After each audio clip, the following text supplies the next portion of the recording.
Social media, online messaging సర్వీసులపై కొత్తగా కఠిన చట్టాలను అమలు చేయాలని బ్రిటన్ ప్రభుత్వం భావిస్తోంది. ఏ రకమైన ఎన్క్రిప్టెడ్ మెసేజ్లైనా పంపకుండా ప్రజలను అడ్డుకోవాలని ప్రధాని డేవిడ్ కెమెరన్ అంటున్నారు.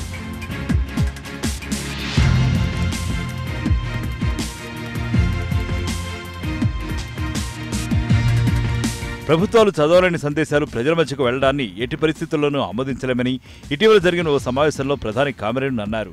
యూజర్ ప్రైవసీ విషయాన్ని వాట్సాప్ పట్టించుకోవడం లేదని విమర్శించారు. ఆన్లైన్ మెసేజింగ్ సర్వీసులపై కఠిన చట్టాలను అమలు చేయాలని ఆలోచిస్తున్నారు. కెమెరన్ ఆలోచన కనుక కార్యరూపం ధరిస్తే కొత్త చట్టం అమల్లోకి వస్తుంది. ఆ చట్టాన్ని అమలు చేస్తే యూకేలో వాట్సాప్, ఐమెసేజ్, స్నాప్చాట్ సర్వీసులు ఆగిపోతాయి.